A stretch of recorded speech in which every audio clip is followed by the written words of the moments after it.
সমালোচনা কৰিছিল। আনকি জুবিন গাৰ্গ যেতিয়া বেমাৰত আক্ৰান্ত হৈছিল, বিজেপি চৰকাৰে তেখেতক এয়াৰ এম্বুলেন্সেৰে যেতিয়া দিল্লীলৈ লৈ গৈছিল, তেতিয়াও এই তথাকথিত আজিৰ জুবিন অনুৰাগীসকলে সমালোচনা কৰিছিল চৰকাৰী আতিথ্য লোৱাৰ বাবে। আৰু আমি গণতন্ত্ৰত বিশ্বাস কৰোঁ, আমি আমাৰ ন্যায়তন্ত্ৰত বিশ্বাস কৰোঁ আৰু কৰিবই লাগিব। গণতন্ত্ৰত ৰাইজেই ৰজা, ৰাইজৰ ওপৰত আমি বিশ্বাস কৰোঁ। আমাৰ ইয়াত ৰজা নাই, ৰাইজেই ৰজা আৰু ৰাইজক আমি বিশ্বাস কৰোঁ আৰু ৰাইজক বিশ্বাসত লৈ আমি সততাৰে নিষ্ঠাৰে আমি কাম আগুৱাই লৈ গৈছোঁ। খৰতকীয়াভাৱে তদন্ত SIT গঠন হৈছে।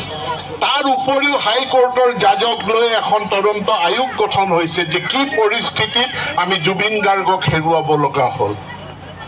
যিকেইজনক আঙুলি টোওৱা হৈছে আটাইকেইজনক ততালিকে গ্ৰেপ্তাৰ কৰা হৈছে আৰু গ্ৰেপ্তাৰ কৰি তদন্ত কৰা হৈছে।